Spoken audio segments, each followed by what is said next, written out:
Ladies and gentlemen, how you all doing? This is Con Ulrich coming to you with another episode of Company of Heroes 2 1v1. As you can see already, this game right here is between SShaker and Webster.B, point B, punct B, whatever you want to call it. As you can see already down here in the southwest, playing the forces of the Wehrmacht, it is in fact Shaker. Shaker has been featured on the channel before. He has sent me a ton of replays recently, so see if I can kind of get through a couple of them in the next couple of days or so. I will not put them all one after the other, but you know what? Let's get focused on this one right now. Up here in the northeast, obviously playing the United States forces, it is Webster B, who has already gone and locked in armor company. So he's bringing in assault engineers, and he's got, you know, elite vehicle crews, and he's got the M10, the bulldozer, and all that kind of stuff like that. Not my favorite commander necessarily, but decent enough nonetheless. What can Shaker bring to the table? Well, Shaker's got a mobile defense doctrine, as well as elite troops doctrine, and German mechanized doctrine, so definitely a lot of call-in opportunities for him. And already he is in a good space because he's not going to be playing into that current USF OKW disadvantage. We can see he is shifting down over here to the southeast side, trying to pick up his fuel and throw down some cover while he's at it. Maybe not the best place to place the sandbags, but nonetheless, not too shabby. Webster, in the meantime, is going to go and seize up the middle part of the map and just throw down some wire. For some god-awful reason, a very, very strange place. Not for cover, it doesn't look like, but just kind of throwing down wire for absolutely no reason. But we'll figure that out eventually, I'm sure. So these grenadiers are over here kind of chilling. He's trying to cap out this point and at the same time push back these rear echelons. We'll be able to do so.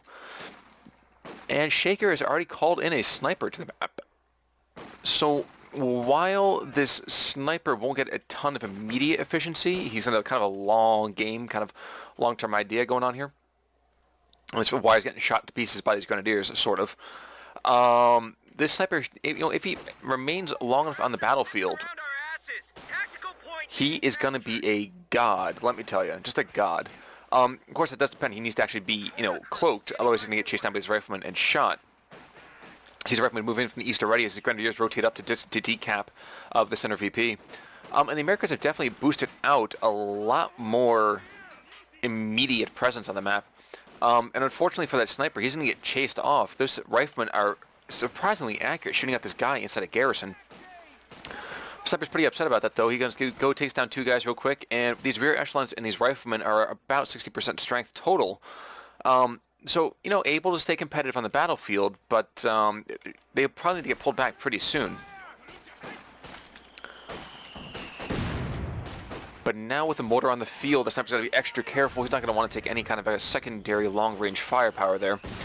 And really at this point, one mortar shot will take him out. So what we have over here in the middle part of the field is developing a kind of a nasty firefight. The grenadiers on the west taking shots against these rear echelons inside a garrison.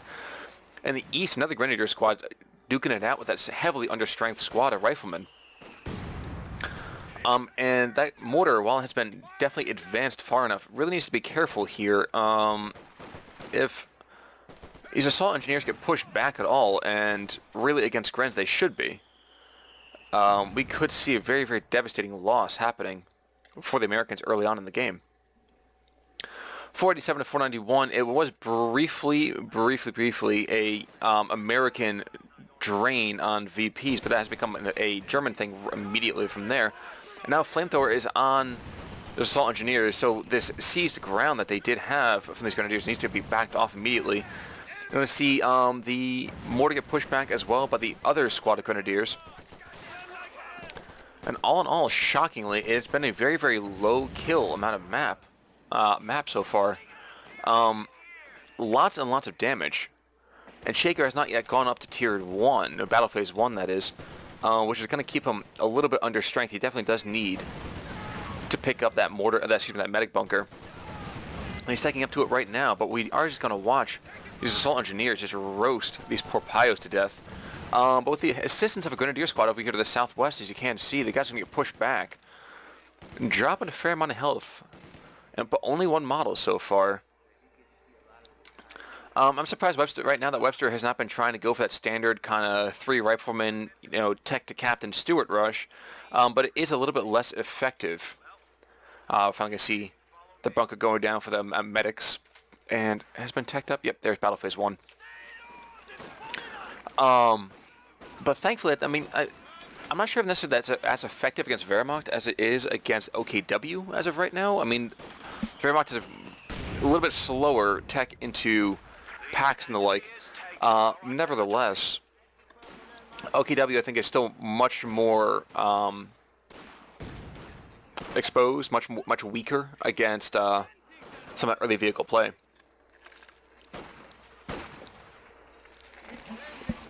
Riflemen limp away, barely a shred of health left, and the captain's now on the field, a very, very quick bazooka. I'm not sure that's really the best call. I mean, there's no tanks whatsoever. So throwing out that 90 munitions is really, in my mind, not a great idea. 90, is it not? Excuse me, 50, I'm sorry. That might be a little bit easier to stomach. My apologies, USF is not really my fort. And it's going to be now back to a 2-to-1 drain for the Americans, 484 to 466. And back up at home base, he doesn't have racks unlocked, does he? No, he's going to do that right about now, though. And when that happens, it's going to be BAR City. And that will be much less fun for the Germans. At least until maybe perhaps they throw out a machine gun on the map. And the North Assault Engineers get pushed back by these Grenadiers, who are still without any kind of healing sorts, finally coming out right about now, but it's taken a very, very long time comparatively. And 4 squads of Grens on the field. And right now, we are going to see these Assault Engineers and Grenadiers are playing chicken, it seems, before the Assault Engineers finally back it away. Captain moving down to the south to pick up the German fuel, while in the northwest, the American fuel has been just kind of blithely ignorant of anything going on. Just kind of like, okay, cool, we're fine, don't have to worry about anything here. And as BAR is announcing their presence immediately, taking out 3 models, boom, boom, boom, right in the center part of the map. Grenadiers are struggling to fight back, but they are very much, not outshot, but they are very much outgunned. That's the right term right there.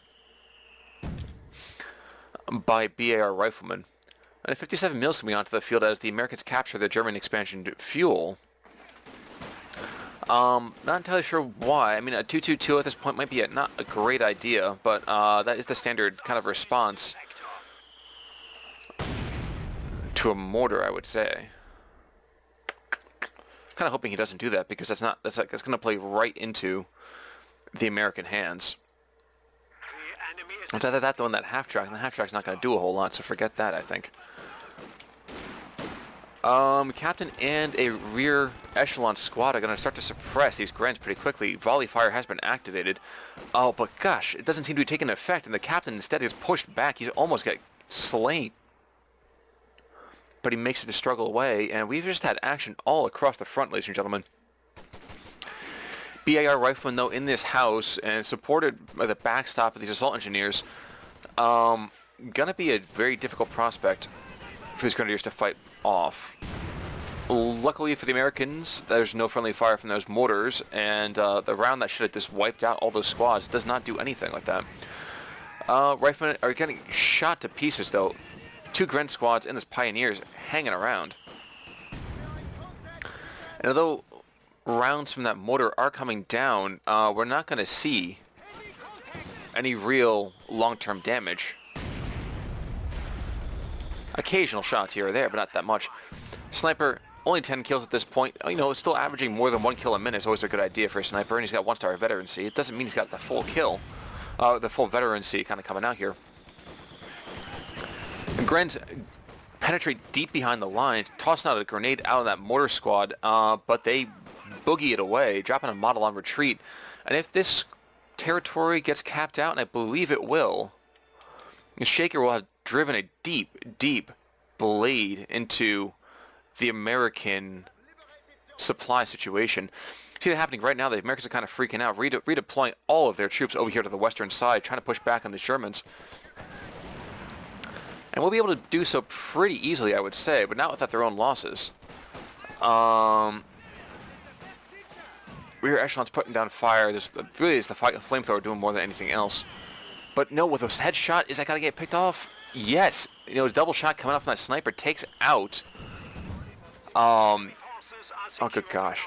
Takes out the assault engineers, but now the rear echelons have a flamethrower, and I'm not sure if that was a victory or a defeat for the Germans overall. Nevertheless, a half-track does actually get called in, even knowing that there's a 57 mil on the field. A half-track gets called in anyway, and we're going to see actually Teller mines in the middle part of the field, just waiting for a bigger vehicle to come through. And if that does happen, good gosh, it's going to be devastating, won't it? But half-track has now come up to the middle part of the field, and now guys can just start reinforcement like crazy. So, nice adaptation from Shaker. You don't see a lot of half-tracks anymore on the battle space, mostly because they're just too underpowered. I mean, those machine guns are good, but early AT just drives them off like crazy. And, frankly, their armament isn't good enough. I mean, they're there just to be a forward reinforcement point. The Germans do go, though, and decap the field point from the Americans. Good play. And they're shifting in right now, trying to force back, it seems, while deleting some of these models here. It doesn't happen, though. Instead, they just take a strategic point instead. And the middle, again, it continues to be those rear echelons. I say assault engineers, but rear echelons with a flamethrower. But it appears the assault NGs are much more effective in their usage. Sniper putting fire down over here on the captain to the northwest. He's not going to be able to do a whole lot from this. He might be dropping another model or two on retreat. Sniper does miss, though. Kind of annoying. Might get one more shot off. No, he does not. And the captain might be able to limp away with 3 models. Yes, he does. But we do see Shaker has forced back the Americans on all fronts. There's a lot of very, very effective play from these Grenadiers. Quad Grenadier opening, not really ever seen. It does help that the American is just blobbing up his infantry like crazy. 3 BAR squads and a flamethrower. Yeah, you're going to be able to take out whatever you want to with that, but you have no map presence otherwise. We are losing a sector. And part of me is kind of wondering why the Americans are not actually teching into that Stuart. They might not be able to do a ton of material at this point, but tech into the Stuart, tech into the Majors, something. Bring in a 50 cal. A 50 cal weapon at this point, actually, no, probably is not even an option. No, of course, I had to tech into the lieutenant first. MC-42, though, announcing its presence and gets cooked and immediately. All the BARs, the flamethrower, it just savages what is limping through the map. So could we see a turnaround, in fact? Could we see a squad drop from Shaker? Not just yet. We do see the MG has gone down, but it's not been captured. But this Pack 40 is going to get roasted and toasted. There are 10 guys in that house, and it's a full house, ladies and gentlemen. Stun run goes through, though. Thank you very much to the sniper. He does allow the Grenadiers to limp away. The machine gun is still on the map, and I kind of feel like the Americans should be trying to pick it up right now.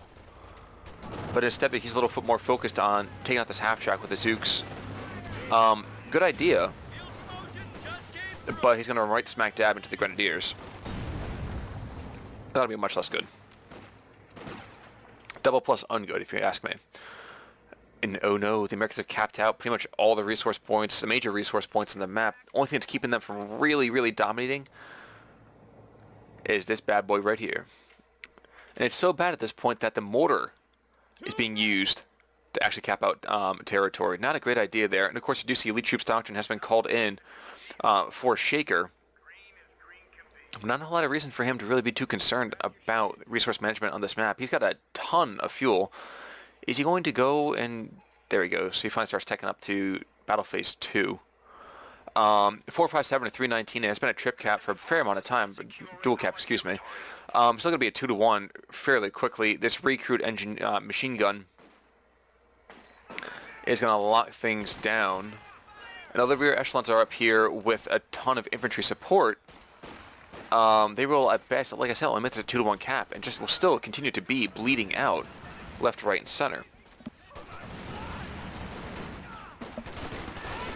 Of course, when you have that Grenadier squad, and all of that madness is there,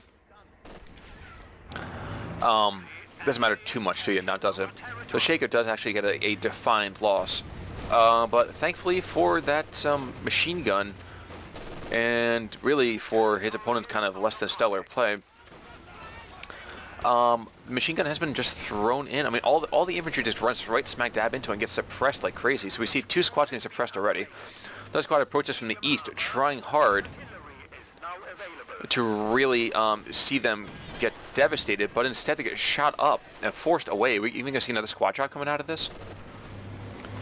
AP ammo coming out, but not killing, unfortunately, for Shaker's troops. But he might pick up the 57 mil on retreat. I was going to do is take out that one model. And what happened, a fairly strong start from the Americans, now kind of drops off, mostly because, if I can assess, the very, very slow development into later play. And the fact right now that Webster is just floating a ton of resources, not the best opportunity for him right there. Getting so bad to the point that the Germans are camped right outside the American base. It's really only these trees that are the saving grace here.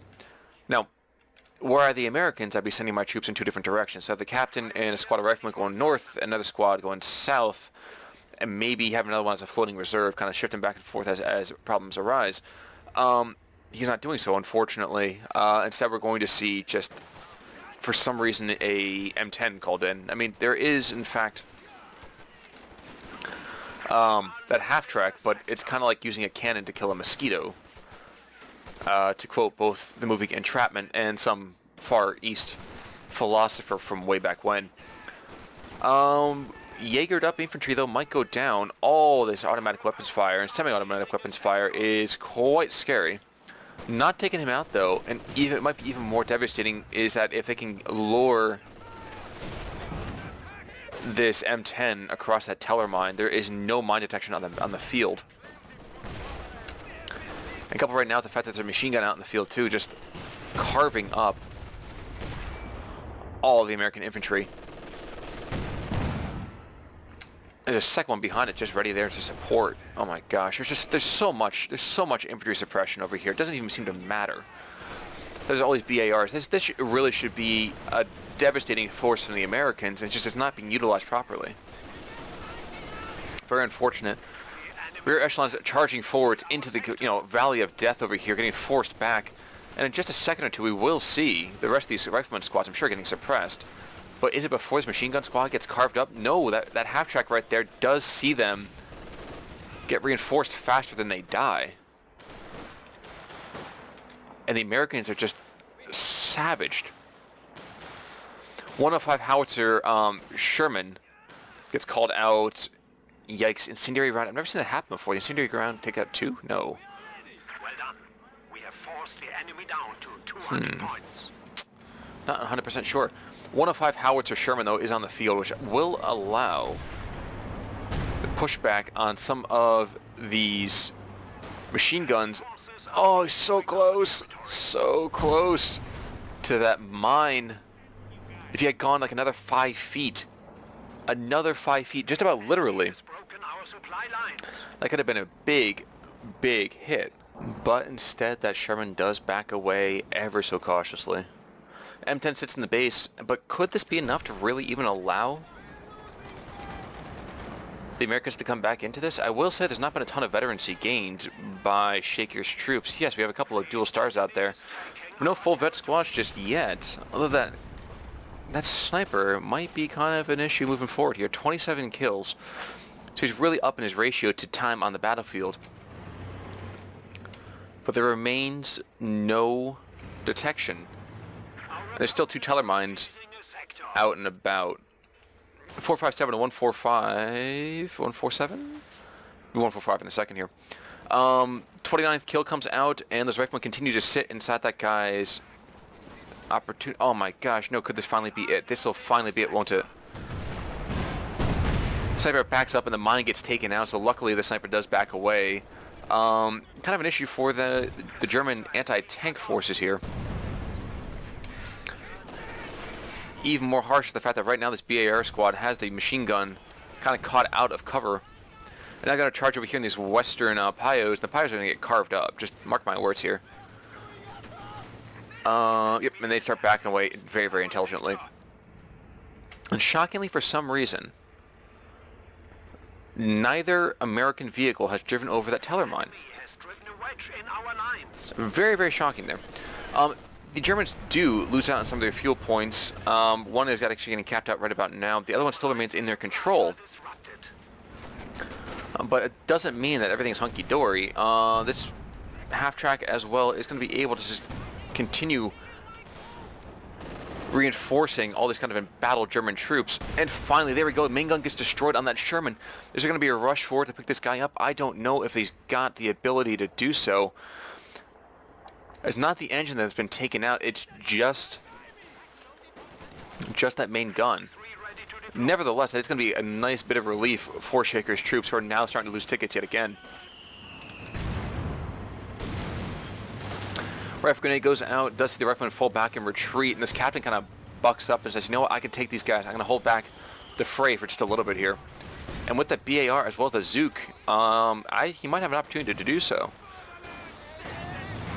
And then again, as all these guys armed up with Jaeger light infantry upgrades and the like, never mind, they will fall back. And we'll be surprised to see the mortars fall back as well. Yep, there it goes. That guy's hopping that thing way back to base. Not going to do a whole lot, though. He's going to drop a model. Jaeger's in the meantime. Jaeger light thing was it? Oh yes, okay. So the G43 is in the interrogation. This guy always have an interesting ability. You don't really see that often. You find an enemy casualty, and you left click on him. Very, very different. And I do think he is hidden inside just quickly enough to not get dropped. With the M10 in the area is a good idea right there as well. So now we have a limping half-track and one model upgraded Grunt Squad. Though, if I were Shaker, that Stug is not going to be enough, I don't think. Stug is on the field. He's like, oh, wait a sec. Oh, never mind. I'm getting caught out. Luckily for me, my opponent can't shoot for beans. So while the M10 does get the first round off... Oh, never mind. I was going to say it was going to be equal back and forth, but no longer is the case. M10 begins to start savaging the Stug, and with a rifle grenade on top of it, could we see a drop out of this? I don't know. Captain's going to get backed up, though, as well. The 105 is repaired back onto that Sherman, and looks like the Stug has gone down because of that M10. So maybe his position is not as bad as I thought it was. But another Stug is getting made. Good idea right there. 3-star sniper is kind of bucking around, see if we can kind of do to pick up on and pick on his opponent at all. And yikes. Yikes, the sniper barely makes it away, but does. That's the important thing. And now these riflemen moving across the road are going to get caught out. So they're suppressed already, and the Pak-40 gets taken out by a very, very lucky shot from the Sherman, the 105 Sherman. The question is, who's going to hop back on that gun? I'm going to guess it's probably the Pyos. Yes, it is, and the Pyo does not get any shots off. No, he does not. So if I would say he's going to fire like an AP round at the retreating rifleman, not a good idea right there. In the east, we haven't seen a whole lot of action going on, but we are going to see these grenadiers shifting forwards, trying to go and decap this point. Throwing out a stun grenade, manages to really take out a couple of models and backs them the remainder off. I'm at 100% on that one, but it's a pretty decent adaptation.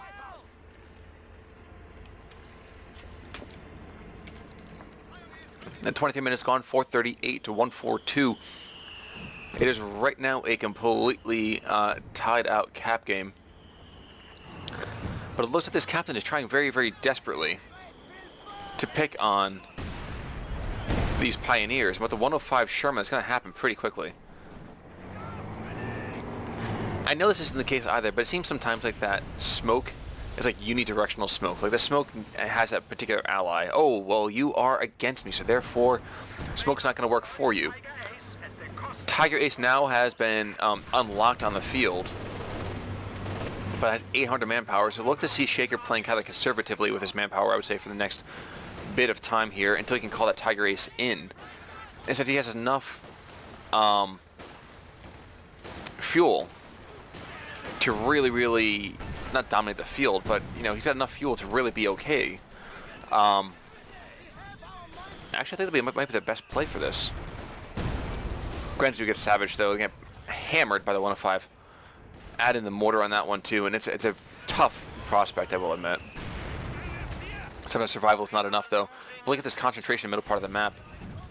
Mortar rounds come down, trying to go and separate out for that captain. Which means that sniper's going to be frustrated for a little bit of time. 37 kills. That man almost killed about 2 platoons by himself. And smoke grenades are getting poured out in every direction by Webster. He just is not entirely sure what to do, it looks like. And supported by a machine gun. This is actually a very strong position over here as well. Another 105 Sherman's being called in. Yikes. There we go. So, the sniper, machine gun, and pack, very, very interesting kind of triad for defensive forces. And the important thing that really happened out of all that, although it doesn't seem like a whole, really anything happened, is the middle VP has not been caught out. Well, the 105 Shermans are charging forwards, straight into the teeth of the Pack 40 though, and a Stug. But no, we are going to see another Stug being made instead. I really kind of thought Shaker would have stalled out to try to pick up that Tiger Ace, but I guess he's really kind of scared. Waiting for another 3 minutes or so to pick that up is not going to be an easy prospect, especially with how aggressively Webster is starting to push the middle part of the map.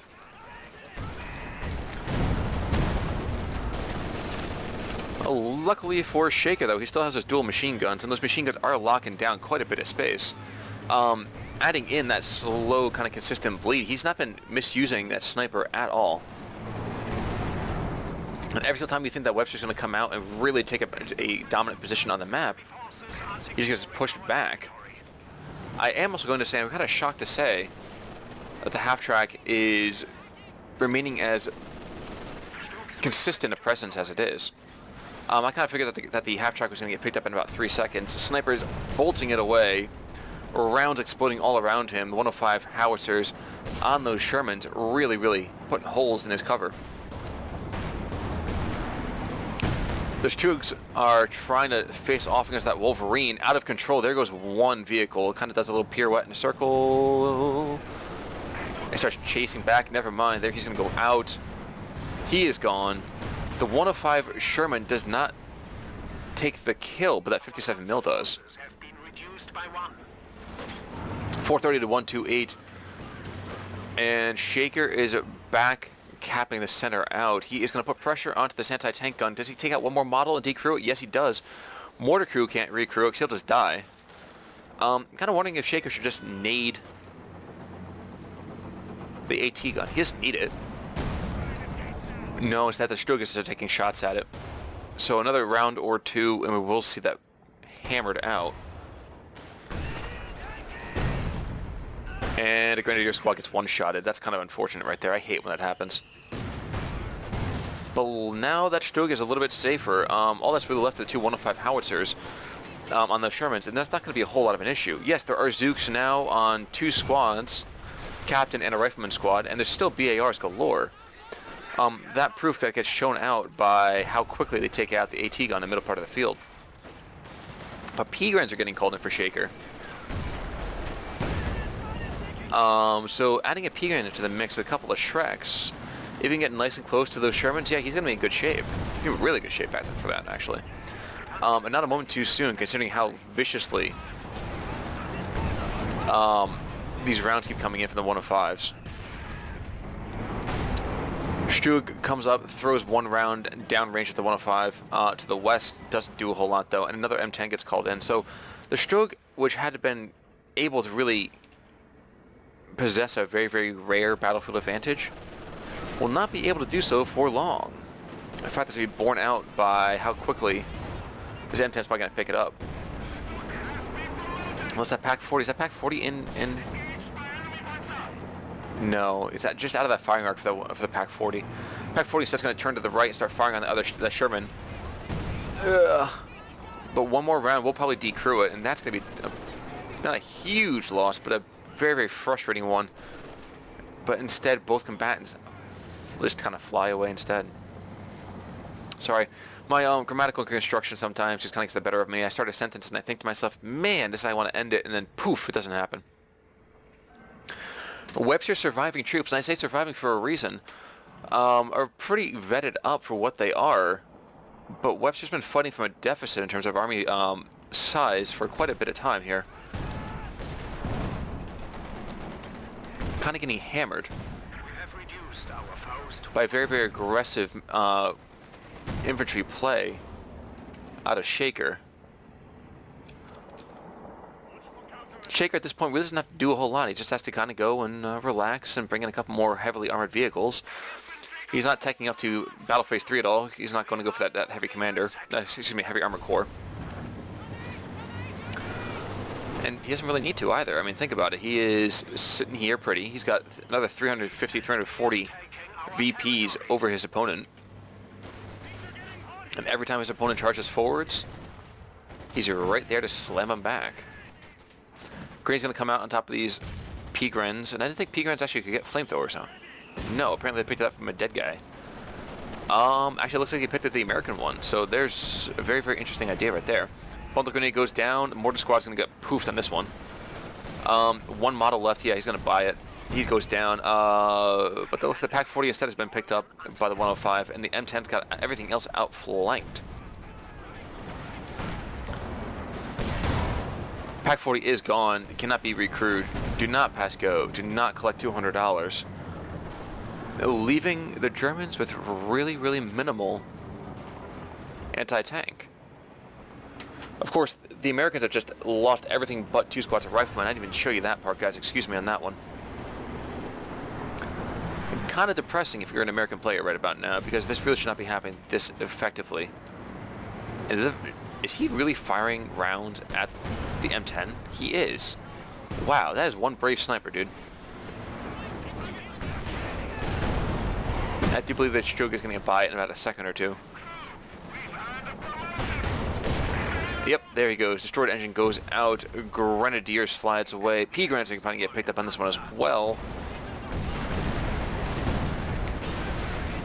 Damaged engine comes out, but a squad of Grenadiers gets crushed. So though his troops... there goes a sniper as well. This is just painful to watch. So while he had a massive, massive field advantage, SShaker has just taken grievous losses. He's got 1 squad of infantry, 2 machine guns, and a PIO. That's just too much. That's just painful to watch. And it looks like he's putting them together for one kind of desperate final throw. Or is this now the opportunity for that Tiger Ace? He's going to wait 1 more minute. That's all he's got to do. Might be all he's got left. Rifleman charging forwards, trying to decap the center point. With the grenade going out on top of this machine gun. They fail to do so, instead of getting pushed back.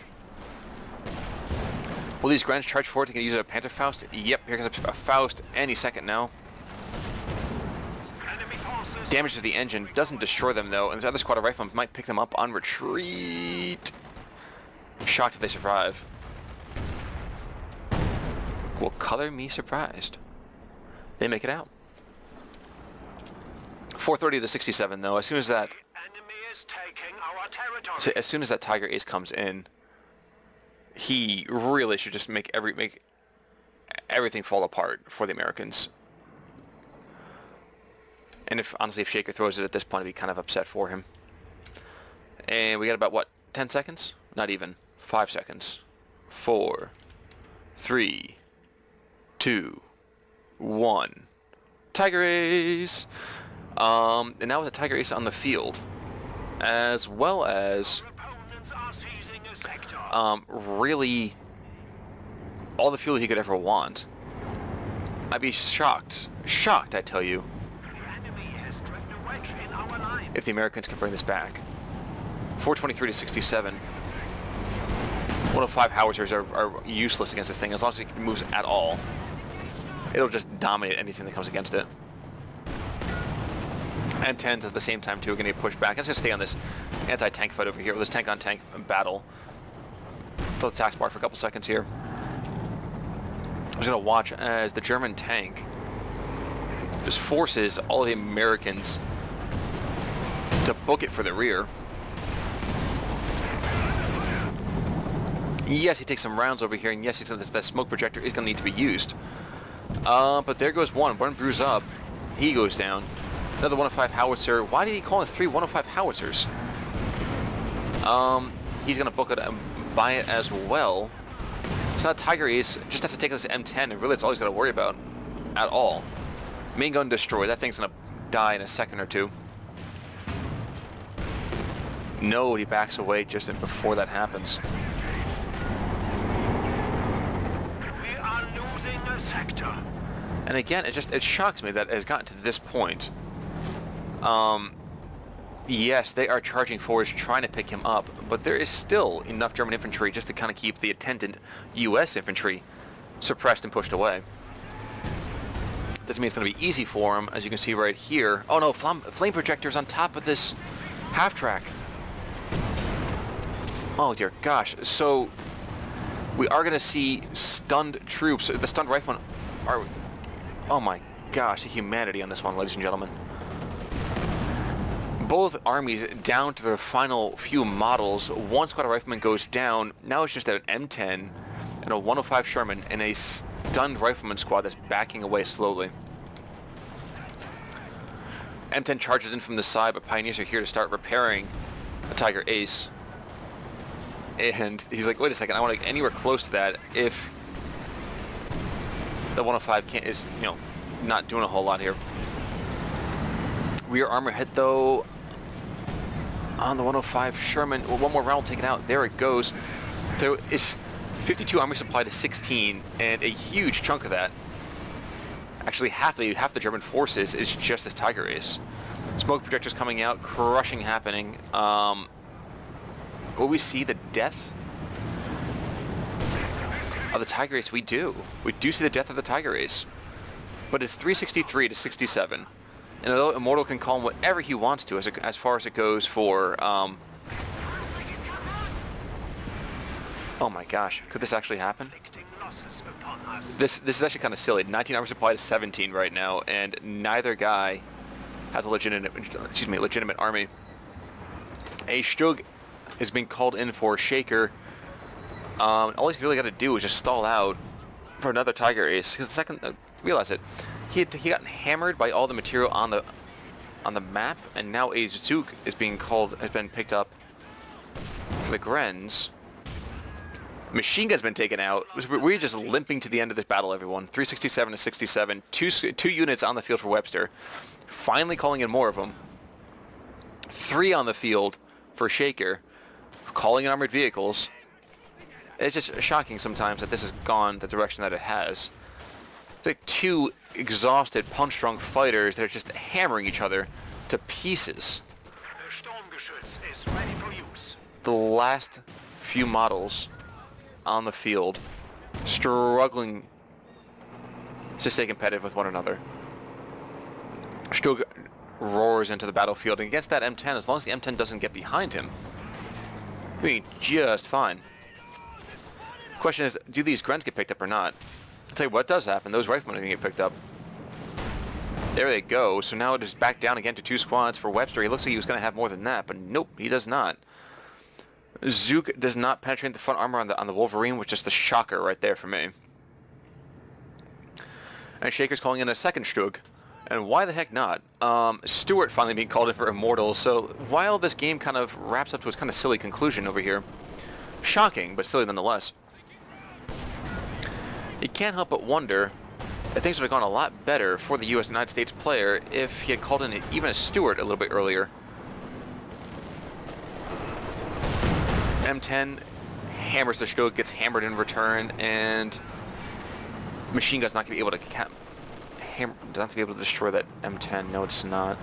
But the charging Stug might be able to. Charge, my friends, charge! Be aggressive! Be aggressive! I'm not doing the rest of the chant on here. I am no cheerleader. 39 minutes into the game, though, 352 to 67. And could this be actually a turnaround? No, it can't be. Come on, that'd be nearly impossible. Lieutenant finally gets called onto the field, so what should have happened a long time ago is finally happening now.